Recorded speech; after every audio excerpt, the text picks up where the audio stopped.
Live Tamil செய்திகள். திறமைக்கு என்ன பரிசு? இது தொடர்பாக நீங்கள் சரிகமபா நிகழ்ச்சியில் மக்களின் கவனத்தை மெதுவாக கவர்ந்திருந்த ஜோசிரியின் வாழ்க்கையில் பல மாற்றங்கள் ஏற்படுத்தப்பட்டிருக்கின்றன. தொலைக்காட்சி நிகழ்ச்சி ஒன்றில் அவருடைய பாடல் ஒலியானதும் அங்கிருக்கின்றவர்கள் அந்த பாடல் மீது கூடுதலான கவனம் செலுத்தி அதை விரும்பி கேட்டிருக்கின்றார்கள்.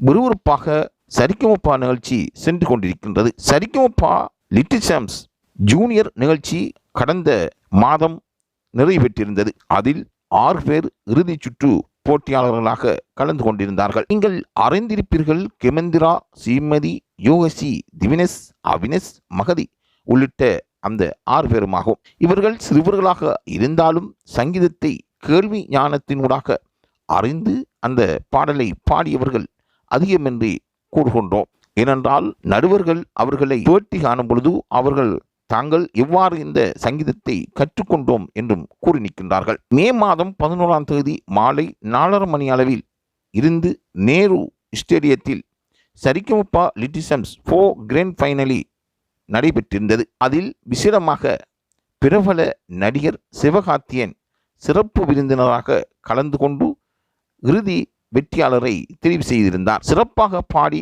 அசத்திய Divinesh Saregamapa little champs 4 title வின்னராக சிவகார்த்தியனால் அறிவிக்கப்பட்டார். மேலும் 2ஆம் இடம் யோகசியும் 3வது இடம் கெமந்திராவும் கைப்பற்றியிருந்தார்கள். ஆகவே சரிகமபா நிகழ்ச்சியில் யோகசிக்கென்று ஒரு இடம் கிடைத்திருப்பது பாராட்டத்தக்கதாகும். அவர் பல படங்களுக்கு பின்னணி பாடகராக பாடலை பாட இருப்பதாகவும் இசை அமைப்பாளர்கள் அவர்களை இனம் கண்டு பாடுவதற்கு வாய்ப்பு வழங்கியிருப்பதாகவும் கூறப்படுகின்றது. ஆகவே சரிகமபா நிகழ்ச்சி வெற்றியாளர்களை சரியாக இனம் கண்டு அவர்களுக்கு வாய்ப்பு வழங்குகின்றது. திறமை மீது பலரும் நம்பிக்கை வைத்து முன்னேறிக் கொண்டிருக்கின்றார்கள் என்பதுவே உண்மையாகும். கருத்துக்கள் முரண்பாட்டாலும் வெற்றிக்கு இந்த சரிகமபா நிகழ்ச்சி வாய்ப்பு வழங்குகின்றது என்றால் அது மிகையாகாது.